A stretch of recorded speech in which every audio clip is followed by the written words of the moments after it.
Hello, everybody. Welcome to another episode of the Crime and Coffee Couple. My name's Allison. And my name is Mike. It's beautiful, Mike. Yeah, just so you folks know, I've got quite a singing voice over here. It's actually not terrible. No, you have a good voice, I'd say. Yeah, and like you noticed in the Roxanne singing and some other names, if you'd like me to sing your name, just let me know. I'll do my best. Just shoot us a message. Yeah, just we'll take requests all Absolutely. day. And I'm not too proud, that's for sure. So, how you doing today, Beb? Oh, I'm doing okay. I have a lot going on. Like what? This has been a week. We're, again, pre-recording. We're getting ready to leave for a trip.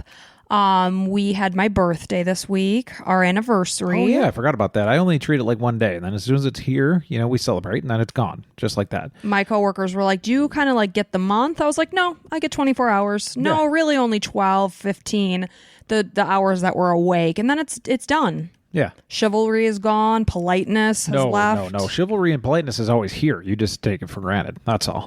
That's you're being treated like a queen absolutely every day, and that can get old really quick. It never gets old for me. No. And we celebrated 21 years of marital bliss. I told you, if I ever say that, punch me in the throat. Yeah, after the show. I don't want you to be able to deliver the story. I may have said it on a bonus episode for those of you who are not yet patrons. That's where we said it, and I deserve to be kicked in the teeth. No, not at all. It's nice. So, yeah, how was your birthday and everything? It was lovely, wonderful. This week has been a little heavy on my heart, in a good way, a positive way. My heartstrings have been tugged at because both of our children finished their career in elementary school, and then the other in middle school, so they're moving on to 6th and 9th grade. And we've been with our daughter's elementary school since our son was in 1st grade. And so it's been 8 years. And it's no longer. It ended. And I was saying, I just keep saying the phrase over and over in my head. Just keep moving forward. That's the Walt Disney quote. And it's because, it's just part of life that our kids are going to grow, but it's not always easy. It's bittersweet. Yeah. It was a little sad walking her to school on her last day, our daughter, and our son takes the bus. So, he's gone already. It's fine. But he's starting high school now, and there's all this stuff coming up, man. You folks that have kids in high school, he's going to be doing like football camp and band camp and all this other baseball like lessons. So it's crazy. And he's not even on a travel team. So I can't imagine how people do that. It's a lot. Yeah. And, just getting ready for a trip. By the time you guys hear this, we'll pretty much be back. But my parents are staying at our house and just getting the house ready. And I like things a certain way when I go on a trip. You like things a certain way, you could just stop right there. I do. I like things a certain way. Yeah, and that's you're not going to stop until it's like that. Yeah. For instance, this morning, you might be like a little more angry than usual. Like this morning, I said something and you were like, you didn't even respond. And I was like, because there's no certainty that I'm going to sit by our daughter on the plane. And then you go, I don't know. You were just mumbling something. I'm like, okay, well, clearly I was saying something. I was trying to communicate some kind of information, and you said nothing towards it. Well, I was doing the bedding. I just heard some murmurings from the bathroom, and I said, I didn't hear you. You were mumbling. What a lot of humans would do in that scenario is, I'm sorry, I didn't hear you. You were mumbling. Can you repeat what you said? And then you just chose to stay quiet. I was overwhelmed. You were. Yeah. And what was the situation? Well, there's no certainty that I can sit by our daughter on the plane, and it's a 5-hour plane ride. Granted, she's 11. She already told me, she's like, Mom, I'll be fine. But she's got her iPad loaded. And whatever. I know she'll be fine. Yeah. It's just I'd like to at least be able to see her. Sure. And by the time we went to get tickets, all the seats were taken. So yeah.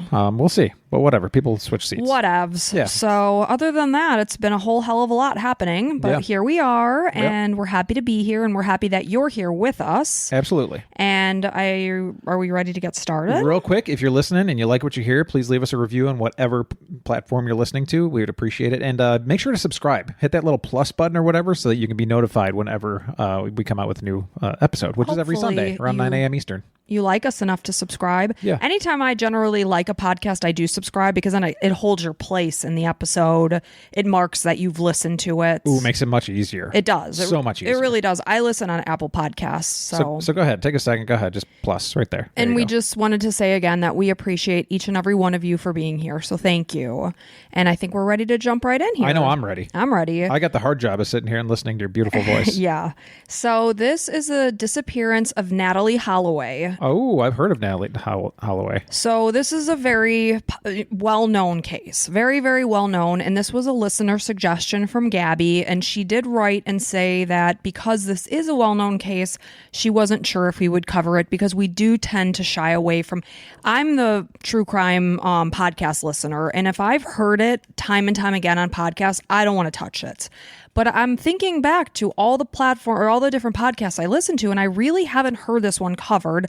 And of course, I know of the disappearance of Natalee Holloway. I didn't know the fine details of it, so I said, you know what, we're going to do it. And you know that it's a big story if I've heard of it, because Yes. I don't listen to anything. Yeah. I don't even watch the news. Yeah, so I was thinking back because this all went down in 2005. We had just moved to Florida from Chicago, so I guess I was at that time in my life where I just was kind of hectic and not listening to the news as well as I could have been. Well, let's get into it. So here we go.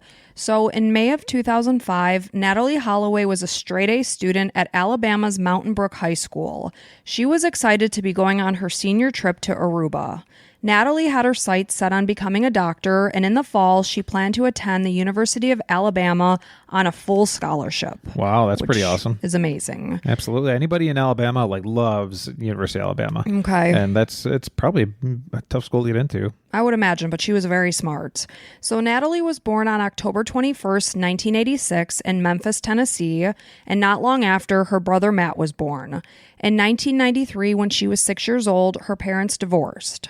Her mom remarried George, who was known as Jug Twitty. So moving forward, we will be calling him Jug.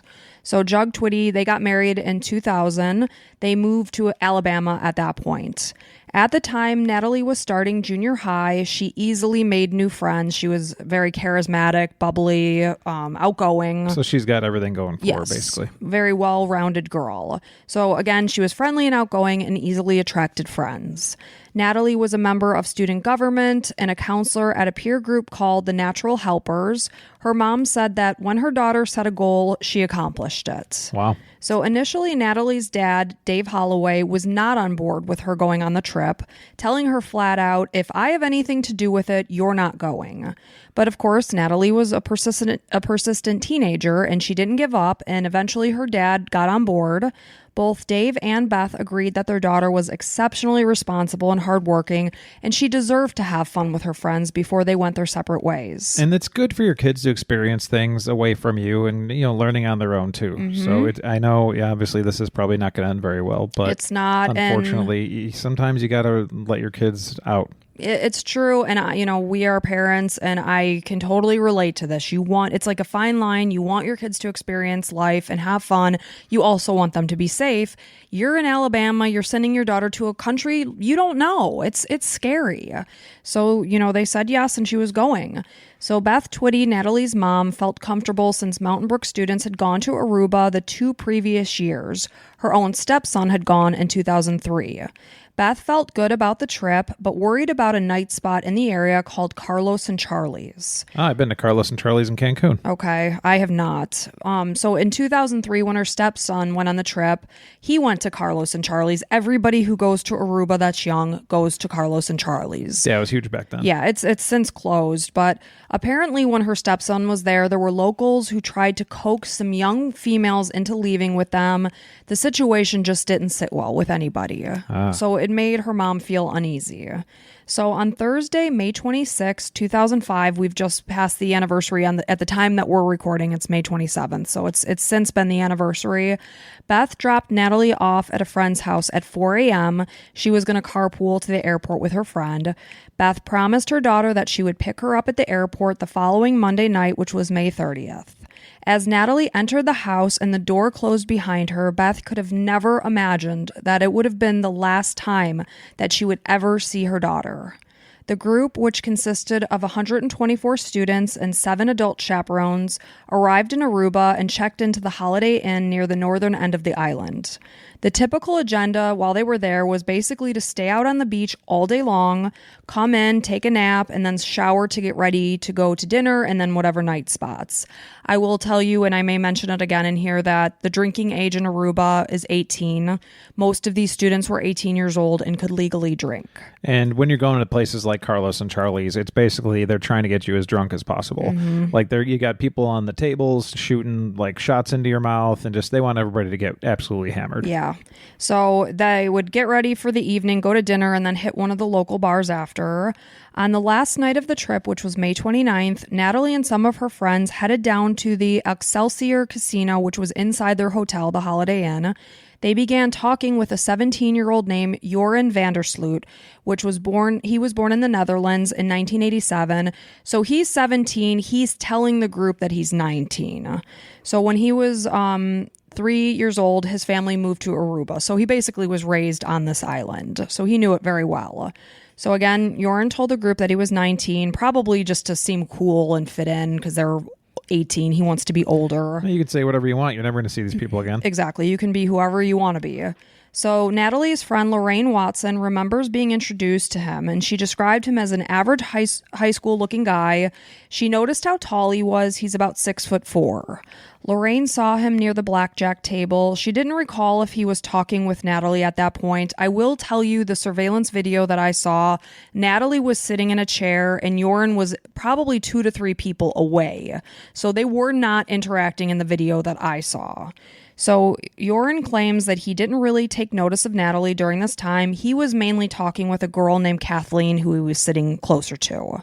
So the group told Joran they'd be going to Carlos and Charlie's later, and they invited him to join them. The bar closes at 1 a.m. The last song that was played that night was in honor of the group because they were a large group. They probably took over the bar that night. 124 of them. That's quite a bit. Yeah. So they played Sweet Home Alabama, and everyone's dancing and having a great time. And as they all headed out as the bar's closing, it was very chaotic. It's like a mass exodus. Everyone's trying to track down cabs or shuttles to get back to their hotel. So some of the school's group later said that they did see Natalee leaving the bar with Joran and 2 of his friends in a silver Honda Civic. So the next morning, it's Monday, May 30th, 2005. It was time for the group to head to the airport for their flights home.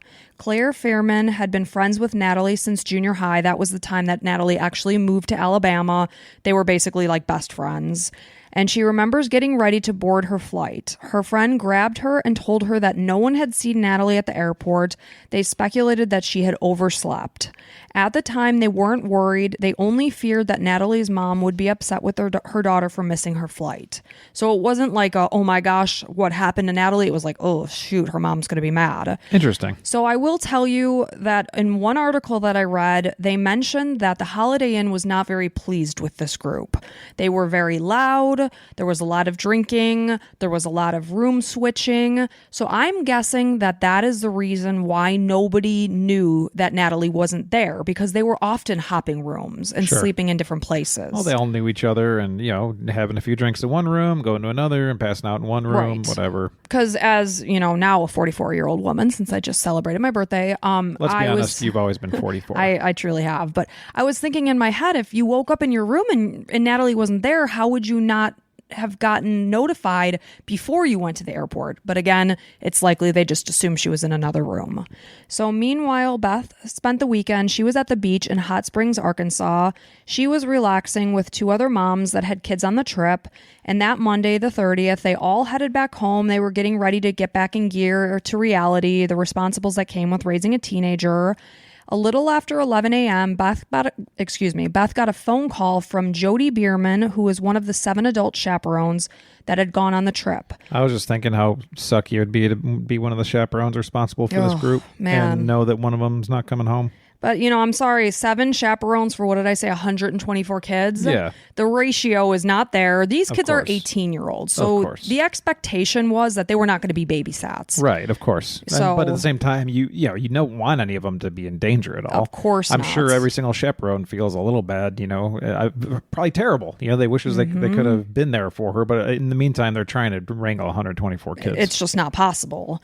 So Jody explained that Natalee had not met the group in the lobby of the Holiday Inn to head to the airport, and no one had seen her since the night before when they were all leaving Carlos and Charlie's.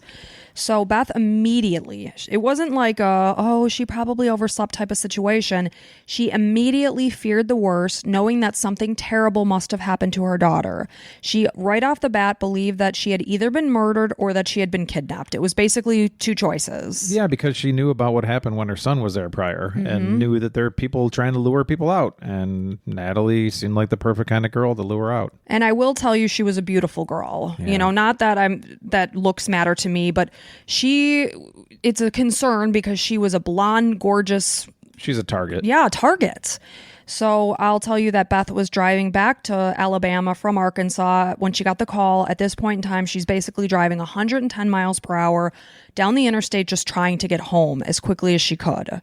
So she was eventually pulled over, and the state trooper got her in touch with the FBI after the state trooper learned why she was speeding the way that she was. That was nice. So instead of panicking, Beth said she became extremely focused.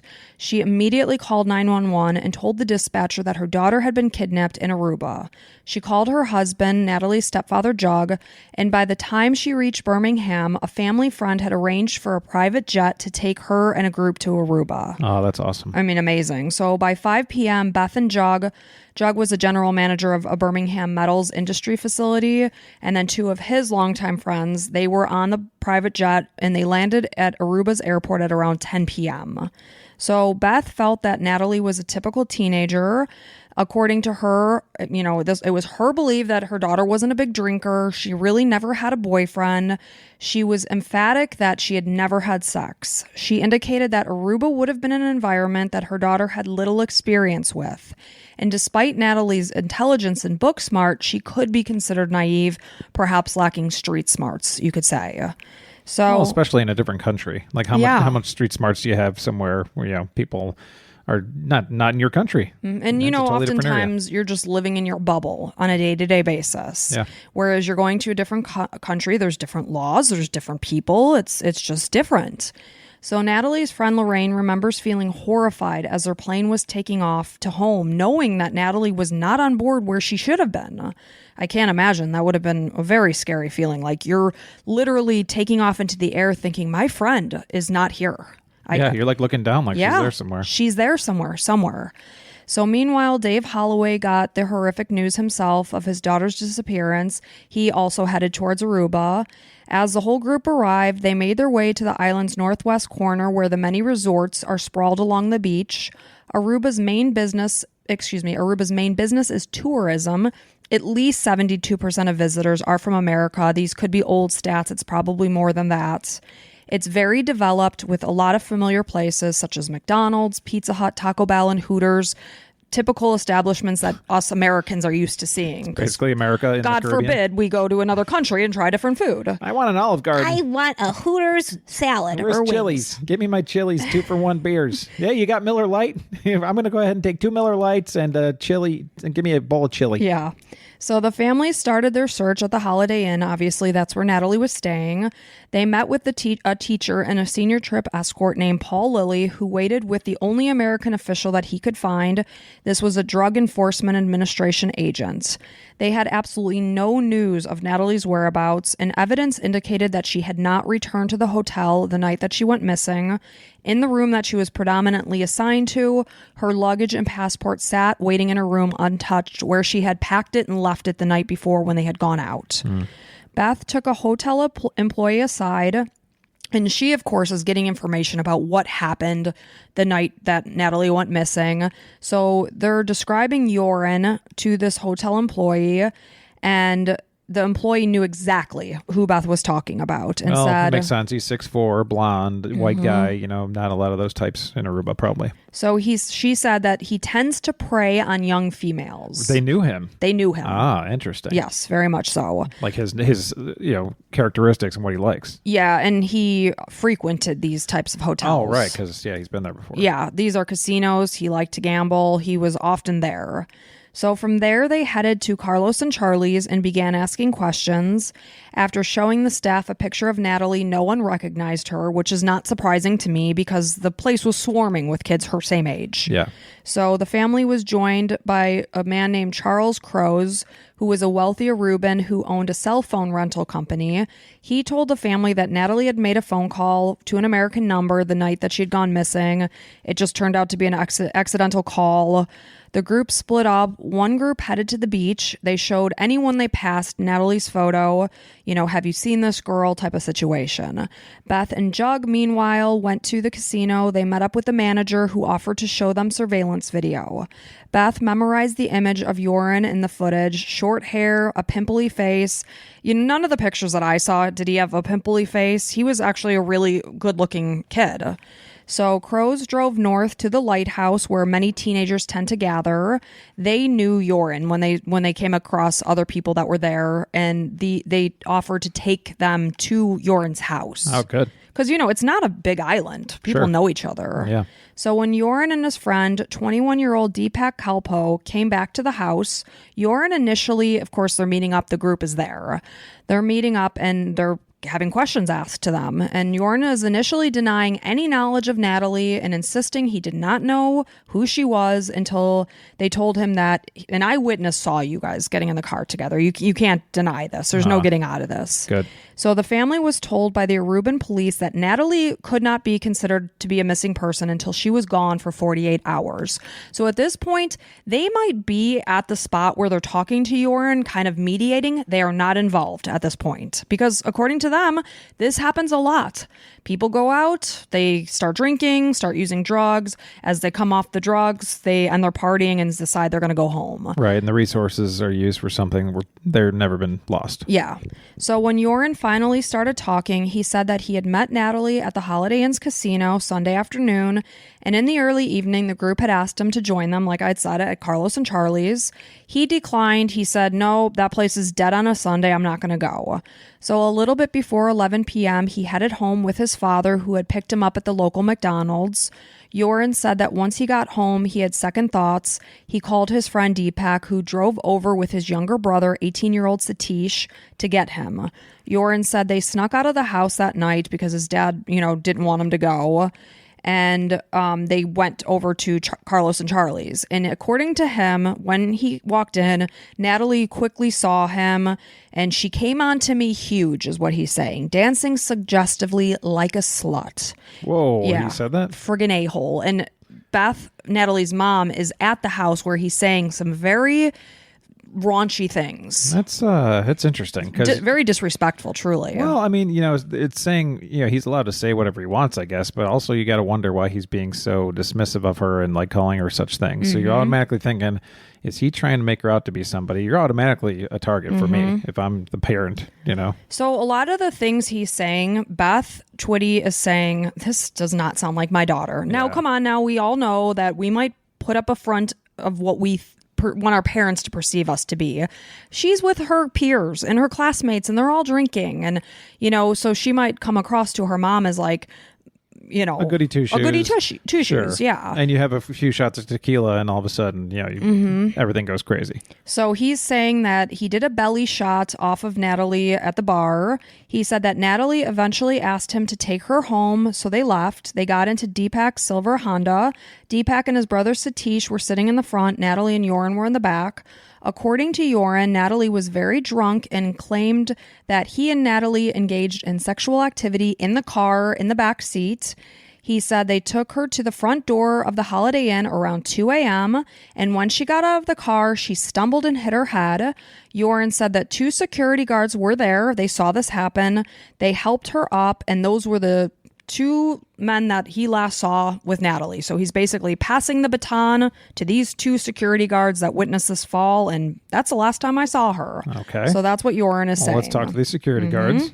So on Thursday, which was 4 days after Natalee went missing, the family was finally able to view the security footage from the Holiday Inn lobby. Perfect. Natalee was never seen returning to the hotel on the night she went missing. Beth sat and watched the footage from, midnight, 1 a.m., whatever, until the sun rose. Natalee never walked through that lobby. So Joran's story is bullshit. Bullshit. So again, it's clear that Yoren's story is not true. Well, first he wasn't even in the car with her. Then he got told people saw you. Yes. So then it's like, okay, now I dropped her off. Nope, that didn't happen either. What's your next story, asshole? And you know what we always say, when somebody is lying, something's going on. Absolutely. Because if you had no involvement with anything to do with her disappearance, you would tell them exactly what happened, because there'd be no reason for you not to. So Charles Crows, who was there helping them, spoke with Yoren. He asked him, "Are you telling me the truth?" Yoren is then saying that they hadn't gone directly to the Holiday Inn. So now the story's changing. He said that Natalee wanted to drive around. He said the girl was crazy. She was just crazy. And again, the mom's thinking, like, that's not my daughter. That's not her. Yeah. She told him that she wanted to have sex and claimed that she performed oral sex on him in the backseat of the car. From there, they went to the lighthouse. They did not get out of the car because Deepak was worried that Natalee was going to vomit in his car.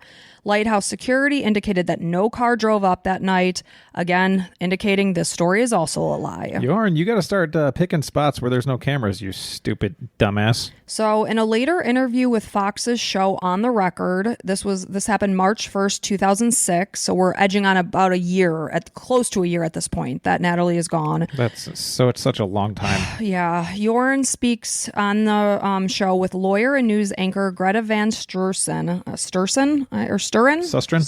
thank you. Jeez, Easy for me to say, Susteren, about what happened on the night that Natalee went missing. So now we're looking at 10, 11 months or so that she's gone. So maybe he's come up with another story at this point. No doubt. So he said he had gone over to the Excelsior Casino for a free poker tournament.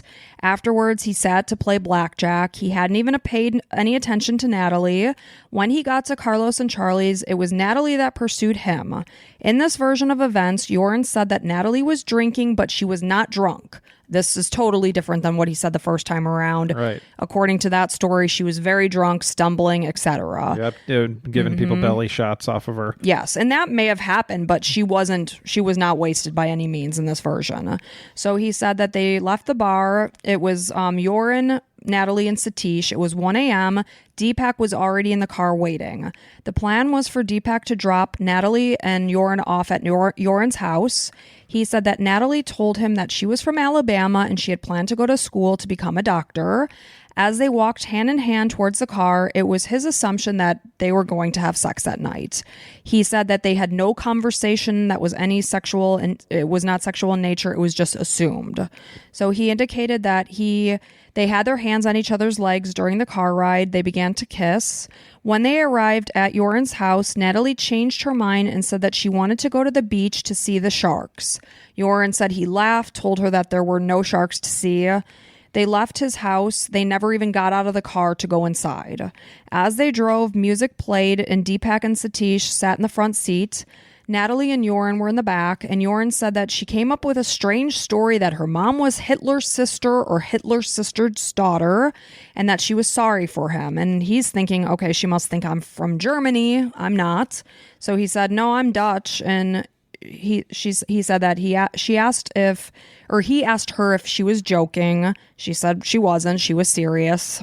He's just saying what happened. Well, I mean, that was my initial thought, that he might be German. And does this family have a lot of money? I would imagine they're pretty well off. I don't think that they were very wealthy. Okay, and then anything from Deepak and Satish here? I mean, they're very much involved in all this. Right, and we will get in a little bit more to that. Not a whole heck of a lot, but so Yoren said that Natalee made a remark asking Yoren if Deepak and Satish were his slaves since they were driving him around, saying that in Alabama we consider black people slaves, which obviously that would be a really crappy thing to say.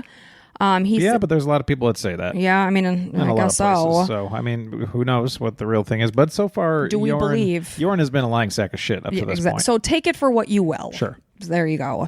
He said that they drove past her hotel because she wanted to go to the beach, which was a 5-minute drive from his house. They stopped at the beach by the Marriott. He said that he told Deepak he would call him later to pick him up, and he got out of the car with Natalee. They walked to the beach. He said they walked past other couples since the beach tends to be busy even at night. He assumed that Deepak and Satish were going home, and again, he intended that they didn't go to his house, but that they would have sex at the beach.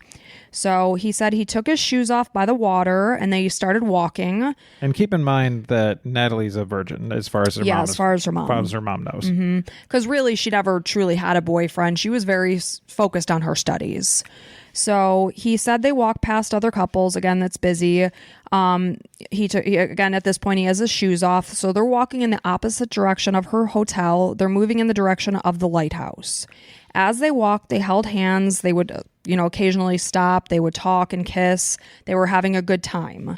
He said that she seemed like she had something to drink, but she was fine. She knew what she was doing. She did not seem intoxicated. Well, because he probably got told by his lawyer, if you said you had sex with her while she was wasted, you're a rapist. So you better change your story. Right. And this was something because at one point he said they were touching and he was fondling her and she was in and out of consciousness. Yeah, that's where you're a rapist. Yes, exactly. Because there's no consent there. Yep. So Joran said that they did not have sex because he realized he did not have a condom with him, and it was very important to him that he use protection during sex. He said they talked about it, and she understood and agreed. According to Joran, they did have some sort of sexual contact that night. Again, we know what he said they did in the car. Yep. Again, we don't know if that's true because this guy's a friggin' liar. This is all his word. Yes. So everything I'm saying is just his words because obviously we don't have Natalie's. So afterwards, he told Natalee that he had to go home. He said he was getting up early for school. I believe it was like 6:30 a.m. that the school bus was going to come. So she asked him to stay with her to look at the stars and hang out since she was leaving the next morning. He told her no. He called Deepak to pick him up, but it was Satish who arrived 15 minutes later in Deepak's car, saying that Deepak was at home. He was on his computer. He said they left Natalee on the beach, not even taking the time to truly say goodbye to her. He said he realized that this was wrong, that he left her unattended, but he just wanted to get home because he knew he had to get up early. He said he was in such a rush to get home that he didn't even go back to pick up his shoes. He's barefoot at this time. He left his shoes at the beach. And why would he lie about this 2 other times? I don't know. And I will tell you, from my understanding, they were like a new pair of shoes. So I would imagine they were probably costly. Yeah, so why would you just leave shoes? Right. And you're so worried about getting up early, but you're not worried about your shoes. It kind of doesn't make sense. No. That right down the street or wherever, how far you walked, there are your shoes sat. Why wouldn't you go back and get them? Seems like you're trying to run away from something that just happened. I would agree. So he's saying that he got home basically a little bit before 3:30 a.m. He said his first story involved Deepak driving him home because they agreed to keep Satish out of involvement as much as they possibly could. He logged onto his computer. He messaged Deepak letting him know he was home. He said he had no idea that something had happened to Natalee until the following night when he was gambling at the Radisson Hotel. Again, I say he's frequenting these hotels where Americans, tourists, oftentimes high school groups are at. I mean, not a terrible idea if you just want to try to score some chicks. Sure. There's going to be no strings attached. They're going home. Yeah, and they're out to have a good time and, whatever. Let everybody have a good time. He said they were wrapping up to leave to go to a different casino when his dad called and told them that there were people at their house looking for him in regards to their missing daughter. He just happened to be hanging out with Deepak again that night, and as they drove back to Joran's house, they decided to tell this story about dropping her off at the Holiday Inn. Deepak called Satish to tell him what was going on. Hey, this is the plan. This is our story. Let's all get on board here. Joran said that he wasn't thinking clearly and he was afraid that something bad had happened to Natalee. He did not want to be involved. When they took Natalee's family to the Holiday Inn, they walked them through what happened that night. They showed, she stumbled here. The security guards were there. Again, implicating these 2 security guards as being the last people that they saw Natalee with. He said he felt bad because they end up getting in trouble, these 2 security guards. Sure. So he said he felt bad about that, but he was only thinking about himself. Deepak and Joran continued to hang out in the following days, agreeing to stick to their story. They were worried that if they told authorities at that point that they had lied, they would be in trouble. Satish was joining conversations at times, but all in all, it seems like it was mostly Deepak and Joran having these conversations. According to Joran, as they went with the story, it was their belief that Natalee ended up meeting someone else that night at the beach, went with them, perhaps ran away, and believed that there was nothing bad that had happened to her. That she's still on the island somewhere. She's just run away with somebody. Right. Joran was asked if he ever questioned if Deepak went back to the beach because, Joran's leaving the beach with Satish. They know that Natalee's out there because she was when they left. And, questioning, hey, do you think Deepak went back and did something to her? He said, it maybe crossed his mind. He never asked his friend that. He said he's gone out at least 20 times with American tourists. Nothing bad has ever happened in the past. They continued to search the island for the next 2 weeks. All leads they followed, any sightings of a blonde girl, none of them proved to be helpful. Missing person posters were hung throughout the island. Jug went to the island's Dutch military base to request the assistance of the Dutch Marines who joined the search. They used helicopters, four-wheel drive vehicles. The justice minister gave all Aruban government employees the day off to help search for Natalee. Wow, that's awesome. Yeah, but no signs of her. And the FBI is involved too, right? Yeah, they were getting involved too. Okay. So as police continued to speak with Joran and the Kalpo brothers, at this point, Kalpo brothers? Those Deepak and Satish. Okay. So they're still at that point, at this time that the search is happening, they're still maintaining, nope, we dropped her off at the Holiday Inn. That's what's happened. Again, they mentioned that they saw these two security guards. Despite review of hotel security footage showing that Natalee didn't come into the hotel, police did detain these two security guards. From what I read, they were two former hotel security guards who worked at a hotel that was closed for renovation that was near the Holiday Inn. I don't know if they were put at the Holiday Inn that night. I'm not sure. I'm sure Joran knows who these guys, knew who he was going to point at because he frequents all these places. Right. So we're going back to when he was lying about the dropping her off at the Holiday Inn. We're going back to like the initial searches. Yeah. So they actually arrest these two guys. If my understanding is they were in custody for about 10 days. So two guys that were completely innocent had to go to jail for 10 days. That's crazy. So Beth felt that they were arresting the wrong men, never ever believing that these two guys had anything to do with her daughter's disappearance. She was fully committed in the fact that it was Joran and these two guys that knew what 100%. happened. So, and I would agree with that. So the security guards ended up being released when Beth gave TV interviews, and she did a lot of them, a lot.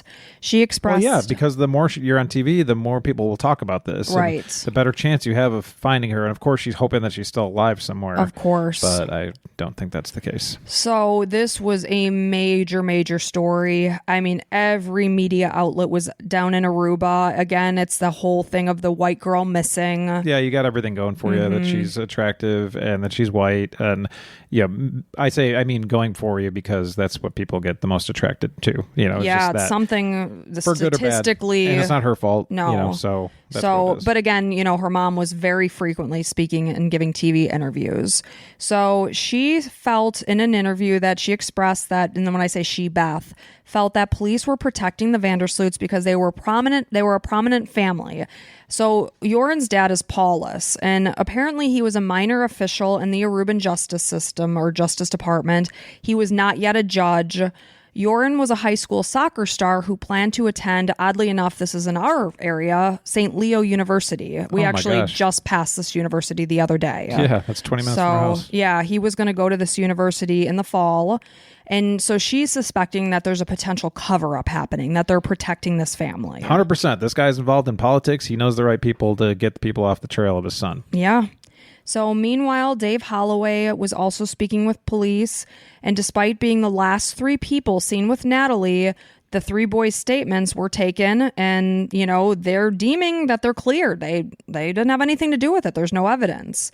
That's why I'm asking about the FBI from the U.S. because we need some other people involved that can get down to the right stuff. Right. Aruba, I'm not sure what they have going there. They don't have as many resources as us. And then obviously the Dutch army or whatever it is going to be on that guy's side. Not that the whole army is, but the people that are in charge. They're getting their strings pulled by the dad. Yeah, so I don't know exactly the extent of the FBI's involvement in this case. I have tons of resources. I didn't exactly read what their involvement was. I'm feeling like that's the only way we're going to get to the truth. Yeah. But we'll see. So, the Reuben police are basically saying a lot of girls come to this island, they miss their flights, they show up days later. They said after they clear of their drugs they've been taking, they finish their partying, that's when they come home. And Dave is continuing to say, that is not my daughter. She would not do that. And a lot of these small, police island areas, they can be bought off and do, for a lot of things because, the money goes a long way. Yeah. So as the days and weeks are passing, Dave Holloway had this gut feeling that his daughter was no longer alive. He truly believed that, but he remained determined to find her body and bring it home. Right. So because America is where the majority of Aruba's tourism stems from, the Aruban government was under great pressure to make an arrest because all these American journalists are there. It's all being broadcast in America. That's obviously going to affect their tourism because about, I'd say 80% of people that are there are from America. Yeah, honey, let's not go to Aruba. Let's go to literally any other place in the Mediterranean. Or any high schools. Or not Mediterranean, the Caribbean. Yeah, Caribbean. So high school trips, they're going to be like, oh no, that happened to Natalee Holloway. We'll book blah, blah, blah. Let's go to the Bahamas. Let's go to Cancun. Exactly. Whatever. So they're scared. This is their livelihood there. 100%. So on June 9th, 2005, Joran and the Kalpoe brothers were arrested despite officials believing that this was a premature move. They were unable to get a confession. At this point, Joran has changed his story. Wait, June 9th, 2005 or 2006? Yes, 2005. Okay, so even though that Joran was on TV in 2006? Because you'll hear he ends up being released. Just want to make sure. Yeah, so this is June 9th, 2005. Again, they are kind of making this arrest more because they were under pressure rather than it would have been something they would have done had this not been so sensationalized and popular in the U.S. So they did arrest them. Joran didn't give any kind of confession, neither did the Kalpoe brothers, but this is where the story changed. And Joran is saying that Deepak and Satish dropped him and Natalee off at the beach. They went to the Marriott. So this is the same story he said in 2006 when he spoke on to the show On the Record. So he said that Natalee, this is the point where he's still maintaining that Natalee was intoxicated. He's saying that she was so intoxicated that she was in and out of consciousness when he left her at the beach and walked home. And the Kalpoes are now backing up this new story. So after 3 weeks in custody, the Kalpoe brothers were released on July 4th, 2005, and the judge found insufficient evidence to justify their further detention. Joran was ordered to be held without charges for another 60 days. The Twitties were outraged and devastated. They hired a private investigator from Atlanta named TJ Ward. Good. Various tips are followed throughout this whole process. And this is basically, we need some more money from the U.S. We need some kind of resources to overtake whatever kind of bullshit's going on in Aruba. Nothing against Aruba. I'm just saying we have more resources, so let's figure it out. Sure. So, they're following any lead they're getting. They're conducting tons and tons of digs. People provide a lot of bullshit stories. They waste a lot of time and resources and these things aren't end up being true. So they're making these digs, but nothing is, it's not coming from anything. Nothing's resulting. So they had used infrared photography to help identify a grave or a body. There were no findings of Natalee. The Twitties stayed in Aruba throughout the summer. They stayed at the Wyndham. The owner gave them use of the presidential suite. They passed out prayer cards and photos of Natalee during the day. They sat for interviews at night. During one day of passing cards, Beth was near Joran's house, and his parents, Anita and Paulus Vandersloot, ended up inviting her inside for a 90-minute visit. That's nice. There were no cameras or anything like that. They eventually admitted that they were having issues with their son. They said that he had been seeing a psychiatrist. They said that his attitude was defiant. He continued to sneak out to go gambling. They had no control over him. Paulus maintained that he remembered almost nothing from the night that Natalee went missing. Do you have amnesia? Interesting. They noticed that while he was talking and saying this, he was sweating profusely. Paulus, the dad. Okay. Basically like a spigot had turned on. Wow. And Beth fully believed that he knew, looking at him, he knew what happened to her daughter. He likely had some involvement in a cover-up, a hide. But no confession was made. Nothing. Their word against yours. Exactly. Yeah. On August 20th, Beth met with the Aruban Prime Minister, and on August 26th, the Kalpoes were rearrested. There was no explanation given as to why. The police had gotten a statement from Joran that Natalee had passed out multiple times while he sexually fondled her, like I had said. Under Dutch law, this could be viewed as sex without consent. Anyone who enabled the crime could be judged as an accessory. They felt that Satish Kalpoe was the weakest link. He was the one that would be at risk for cracking and confessing, but they did not get anything from him. However, on August 31st, Joran was released. The brothers were released the next day. There was no body.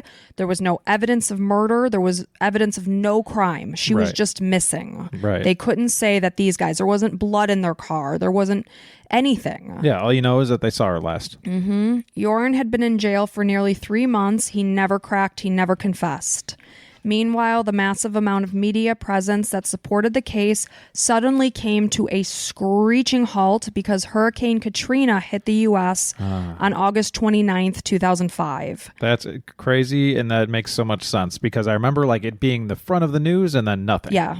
So it was a 180 turn. They were there. They were gone.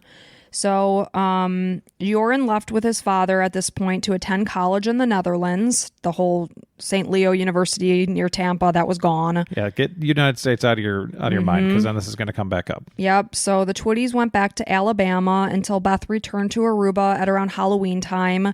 There was a new search using sonar to look for her body off the northern beaches. The search ended up citing lack of cooperation from the Aruban authorities. At this point, they got Dr. Phil involved. Dr. Phil. Well, I mean, hey, whatever way you can get more eyes on this story. I agree. And coverage and whatever. And, just awareness, I guess you could say. Yeah. So Dr. Phil sent a team of investigators to Aruba, and in a taped interview of a California lie detector specialist seemed to get Deepak Kalpoe to admit to having had sex with Natalee, but really nothing ended up coming from that. The tape was examined, though many are skeptical. Really nothing came of it. Dr. Phil did suggest that Americans boycott Aruba until the Arubans become more helpful in the search for Natalee. You can joke about Dr. Phil all you want, but he's thinking the same way that I am. Like, he's got a lot of money. He's got a lot of money from the show. Like, this is crackable. This is solvable if you can get one of these guys to say something or admit to something. And like you said, Deepak or Satish are probably the way to go at it here. They're like, this piece of shit Joran is going to go to jail, and you're going to be totally safe. We're going to make sure that you're safe. I don't think they have the same laws that we do, that you can try to get cooperation and coercement. So I think that might be the difference there. Okay. So, it's a different law. Yeah, but you can lie to them still. Yeah. So Aruban detectives repeatedly interviewed witnesses and established a reliable timeline.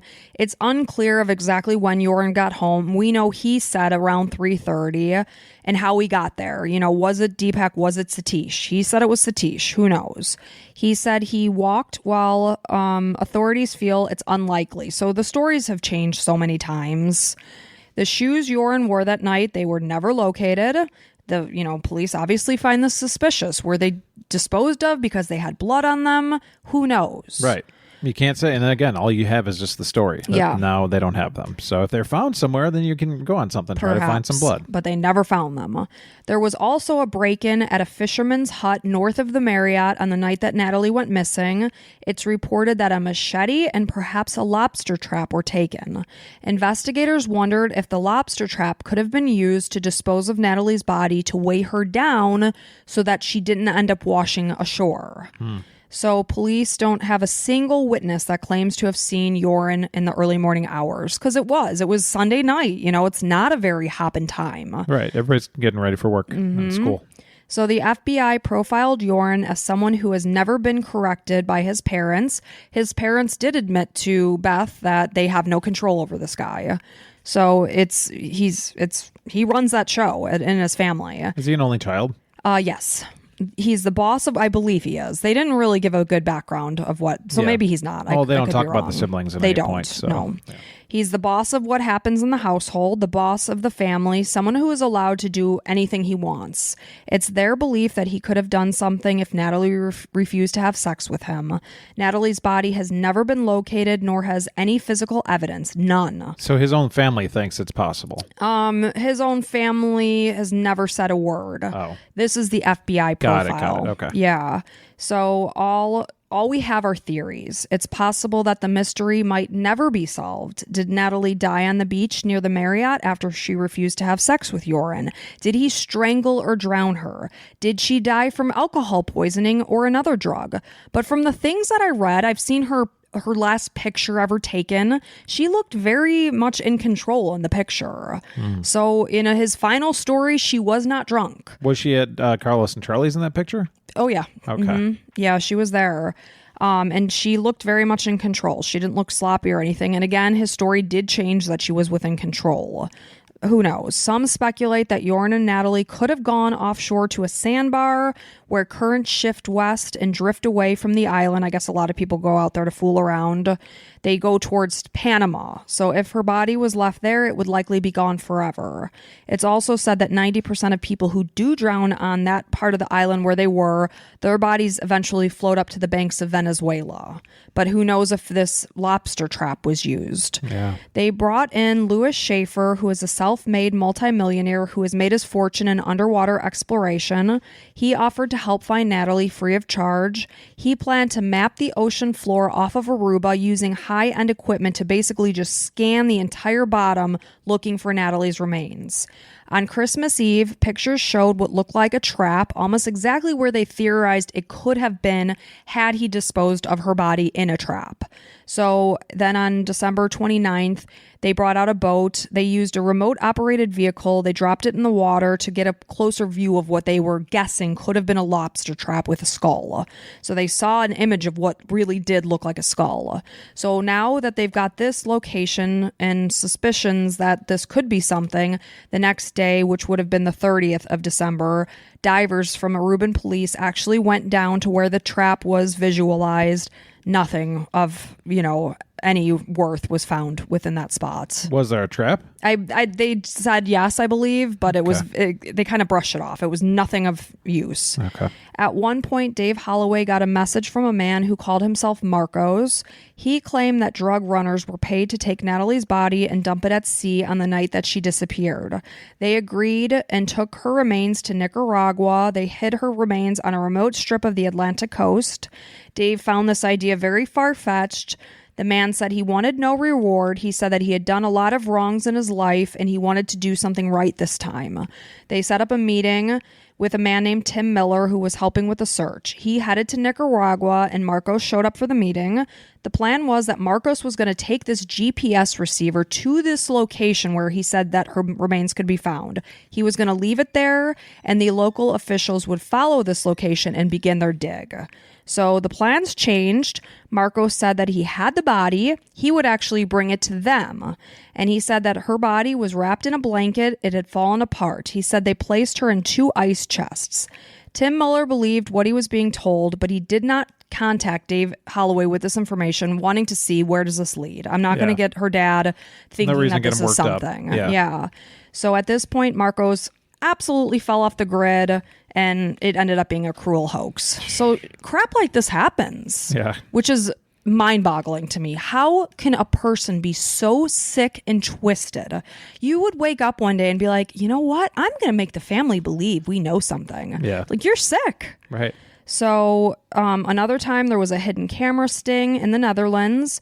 It was arranged by a Dutch reporter named Peter van de Vries, who caught Joran van der Sloot on tape with a man named Patrick. Patrick had gained Joran's trust. Van der Sloot said he was with Natalee on the beach when she began shaking, basically in saying that she had a seizure. So they're on the beach. Natalee starts having a seizure. She collapses. Joran says he contacted a friend with a boat to dispose of her body. It was later confirmed that this friend he said he contacted who had the boat wasn't even in Aruba. He was living in Holland. Total bullcrap. This made Dave and Beth feel, though, that there was some truth to what he was saying, that Joran was with Natalee that night, he had something to do with her disappearance, and that her body was dumped at sea. Because obviously when there's truth involved, you're going to use bits and pieces of that in your stories. Sure. So in March of 2010, Joran emailed the Twitty's lawyer. So this is close to 5 years after Natalee went missing. So he emails the Twitty's lawyer, John Q. Kelly, and offered to reveal where Natalee's body is. So now this is Joran actually taking these steps. This is really urine. This is urine. This is truly urine. Okay. So he said that if you give me $25,000 up front and then another $225,000, so $250,000, I will tell you where Natalee's body can be found. Okay, sounds great. And I would say, yep, I'd absolutely 100%. And I would make sure we'd have somebody there to pick him up and make sure to take all his money after we give it to him. So he gave Kelly his bank account number for transfer of funds. Kelly did not think he would learn the truth from the meeting, but he decided that he could not lose because if the information was true, Beth would get closure. If it was false, this would be extortion. 100%. You got win-win. One way or the other. So Kelly went to Aruba on Easter Sunday. This is 2010. And to me, this is 100% worth $25,000. Like, what's 25 grand, in the grand scheme of life? Exactly. So he met with Joran. Beth didn't even know about this meeting because they're trying to keep the family out of touch with these things because so many times it ends up being garbage. He wants to see what's going to happen here. So he goes. He met Joran without money. He spoke to him in a hotel room for 2 hours. And Joran's telling Kelly that Natalee's body was nearby. When Joran discovered that Kelly hadn't brought money, he got extremely angry and agitated. Kelly went back to the States. He contacts the FBI to set up a sting. After the meeting, Kelly told Beth what was happening. She was doubtful that Joran was telling the truth, but she wanted to test this bank account that he had given her the account to see if it was real. She sent Joran $100 and told him that Kelly would bring $25,000 with him to a meeting that they had set up for May 10th, 2010 in Aruba. So they signed a contract. Joran told Kelly that while he and Natalee were at the beach, he wanted to go home. She wanted to stay out. At one point, he picked her up, and when she started to scream, he threw her down onto the ground, accidentally striking her head on a rock that just so happened to be there in the sand. He took Kelly to a house and said that his father had helped him dispose of Natalee's body in this home. He's pointing to this home's foundation. By this time, Joran's dad had passed away. He had dropped dead while playing tennis on February 10th, 2010 at age 57. So that could have been brought this on, maybe. Yeah, so his dad was gone now for a few months at this point. So they discovered that this house wasn't even built when Natalee went missing. This is complete and absolute bullshit. And the information was false. So Joran later sent Kelly an email from Peru a week later confirming that he had lied. However, they had transferred the $25,000 to Joran. So some people are like, man, Beth, you just gave him a free trip to Peru. So she's like, well, we can get him on this. So sure. After Joran took the $25,000 in exchange for information that proved to be false, he could have been arrested for wire fraud and extortion, but authorities are saying that more work needed to be done to build the case. They did not have enough evidence, which I don't see why. You have evidence. He lied. He even confirmed in an email that he lied. Yeah, it's in writing. Yeah, so I'm not quite sure why they felt that. The lying isn't the problem. The problem is that he said, I will show you this, and that I killed her. Right. They have to have that in writing. Yeah, true. The lying, you can lie all day. So I guess they wanted more solidified evidence. So Joran was allowed to be free. Oh, man. Well, I guess I would confirm with somebody first that you can get him on this before sending him the 25 Yeah, grand. I know. But hindsight's 20/20. At this point, he's in Lima, Peru. Oh, this is so unbelievable and awful. On May 30th, 2010, 5 years to the day that he was with Natalee Holloway in that casino and later that night she had disappeared, Joran met a 21-year-old woman named Stephanie Flores Ramirez at a hotel casino in Lima, Peru. This Stephanie is the daughter of a prominent father who was a former race car driver turned politician. On June 2nd, 2010, Stephanie was found murdered in a hotel room that was registered under Joran's name, and surveillance video clearly saw the pair enter the room together, and only Joran was seen leaving. Oh, my God. It's sickening. I seriously get chills thinking that this poor girl was killed. And when Stephanie's body was discovered, there was so much blood that investigators assumed, they even printed it to the internet, that she had been stabbed to death. That's how bad it was. Oh. So Joran fled to Chile. I always want to say Chile, but is it Chile? I mean, I call it Chile. but it's Chile probably. So a toll booth operator recognized his face because at this point in time, there's a manhunt. They know that he was involved. It was his hotel room. They saw him leaving. They saw him entering the room with her. It's basically him wanting to be caught. Yeah, so he was found. So a tip was called in. He was arrested and sent back to Peru to face charges for Flores' murder. In his confession, he said that he had picked her up earlier that night at a poker table, which video surveillance clearly sees this whole interaction crystal clear. Well, they have him 100%. So he claims he had consumed 10 alcoholic drinks that night. They went back to his hotel room, and Joran said they were playing online poker when a message popped up on his computer that alluded his involvement in Natalee's disappearance. He claimed that Flores freaked out and lashed out at him, striking him on the head with her fist. He said on an impulse, he hit her on the top of her nose with his right elbow and then strangled her for a minute. He took his shirt off, he put it on her face, pressing it hard until she died. After the murder, he left his hotel room. He bought 2 cups of coffee and some cake. He came back to the room and he literally just ate his breakfast over her dead body. That's sick. But there was also this idea that he was trying to do a cover-up. Like he was leaving the hotel room. He comes back with this coffee and pretends to be locked out of the room. This is clearly on surveillance video. Where his room was, there was like a camera right there. So you could see he's like pretending he doesn't have his key. Yeah. So he gets this guy to come up, hoping the guy's going to open the door and go into the room. And he's going to be like, oh my goodness, somebody must have come in here while I was getting these coffees. The guy didn't. The guy unlocked the door and just pushed it. Didn't go in. Good luck, man. So Joran's like, well, I guess that plan didn't work. So he goes in at that point, and shortly thereafter, he leaves the room with his backpack and everything. So it didn't work. So that is where he left the hotel, and he had his laptop, cash. He's fleeing to Chile, where he was arrested several days later. Before confessing, he did try to lie. He initially claimed that an armed man broke into the hotel room.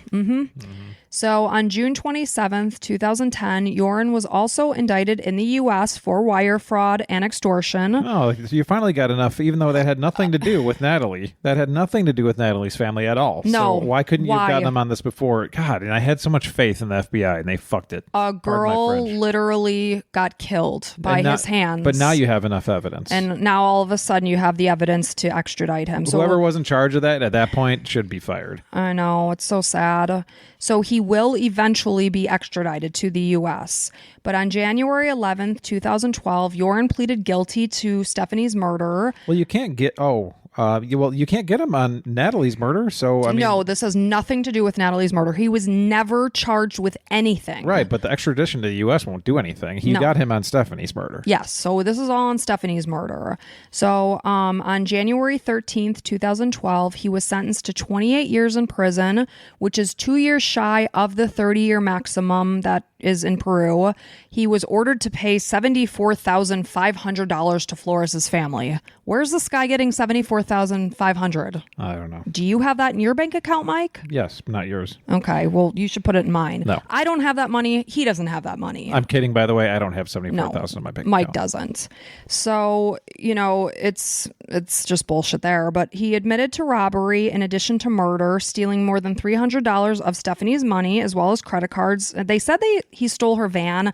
I don't believe that was accurate because he actually fled to Chile with 2 guys that were like drivers who thought, they were just helping him out to get him there. They had no idea that they were transporting a criminal.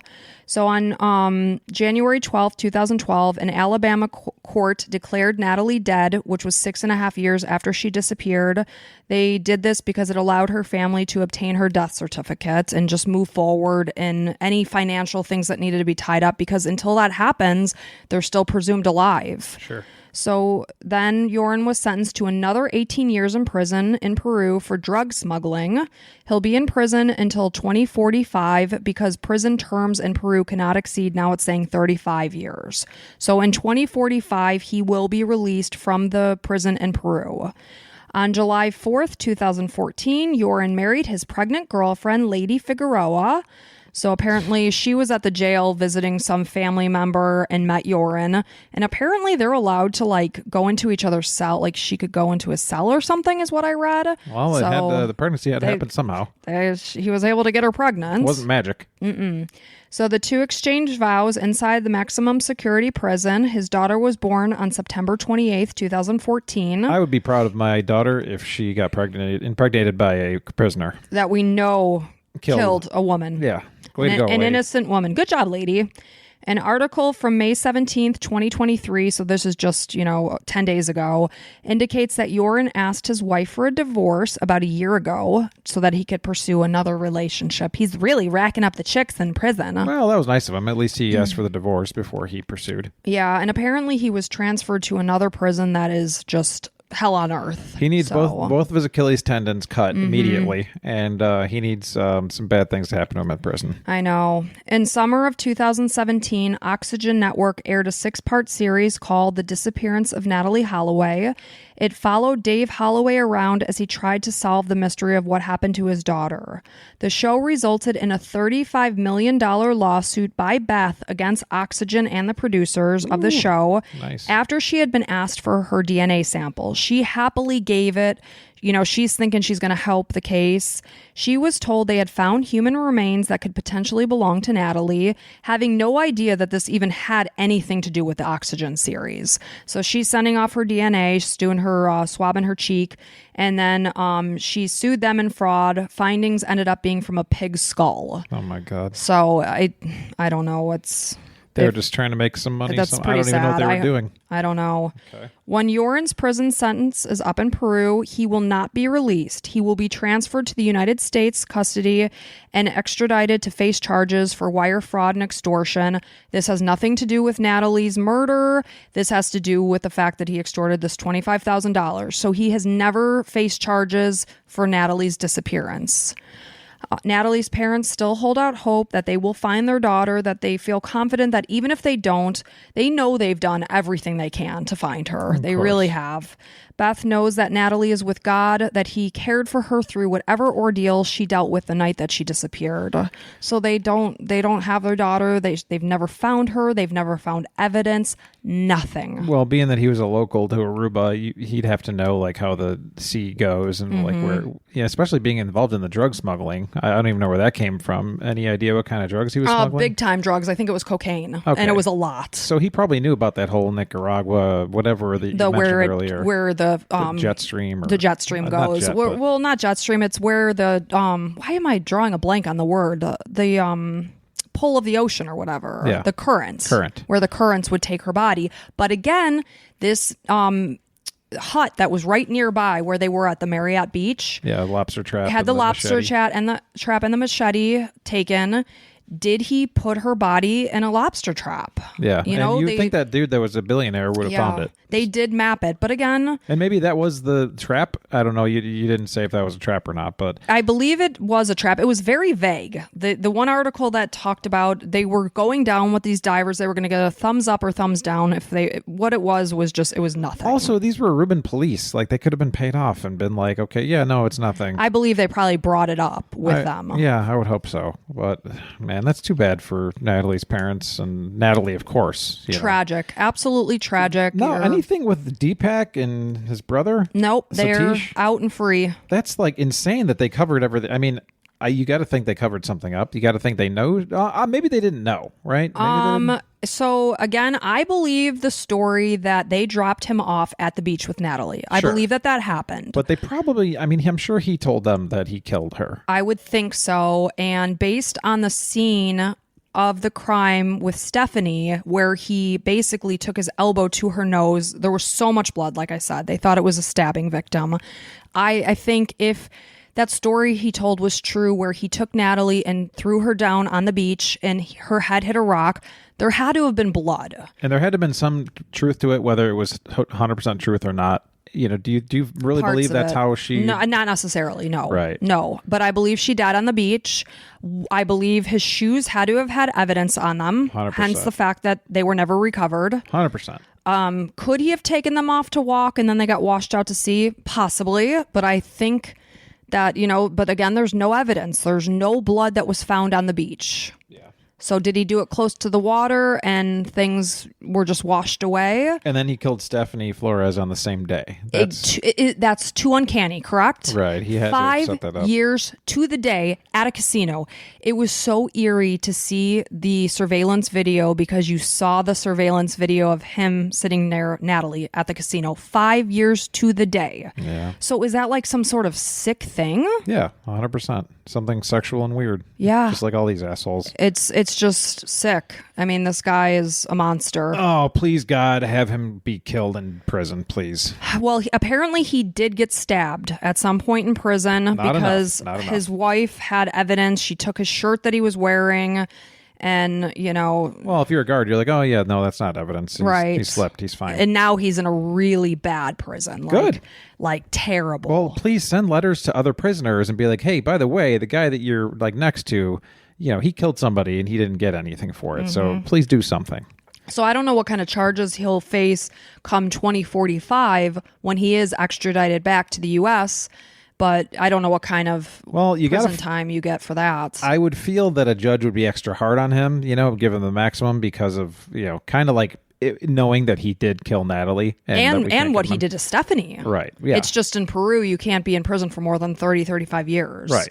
Because this guy is clearly a danger to society. 100%. He took this girl back to his room and brutalized her. Yeah, that's so sick. It's so sick. sorry and for I'm Stephanie's so family sad for her family because they, of course, are looking at the surveillance video because their daughter was missing for days before she was found.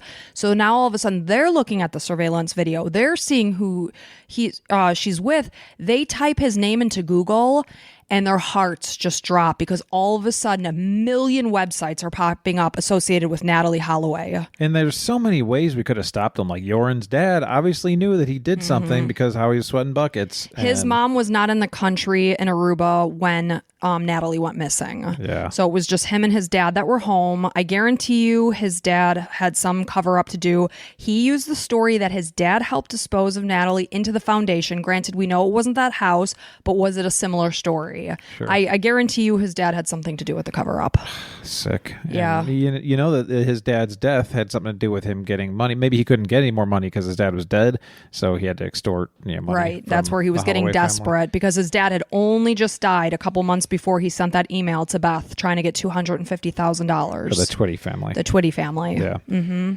I'm sorry, Natalee and Stephanie's family, and hopefully this piece of crap Joran, falls into something. Yeah. Falls on a knife accidentally. Horrible human being. Yep. So anyway, we appreciate each and every one of you being here. Absolutely. And if you have a little, extra scratch and you want to help out a little mom and pop podcast over here named The Crime and Coffee Couple. Am I the mom and you're the pop? Absolutely. Okay. And you can go ahead and become a patron. And not only could you help us, but you could get access to 25 plus episodes. Boom. Depending on which level you choose. So go check it out. I believe Patreon's also offering like free 5-minute previews of episodes. Don't quote me to it, but I think it just started out. So, okay. And I want to say thank you and welcome to Madison, Dolores, Steph, Gilla, and Alyssa. And Gilla, I'm sorry if I'm saying your name wrong. I will email you and try to find out how to say your name and get it right and next we time. Appreciate you guys so much. And from the bottom of our hearts, we love you all. Absolutely. And until next time, bye.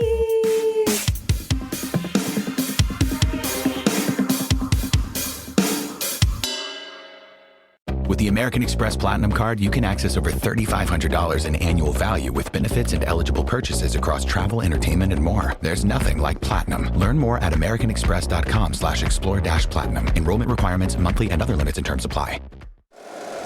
If you like the show, please take a moment to rate, review, and subscribe. It really does help the show to grow. Thank you for listening.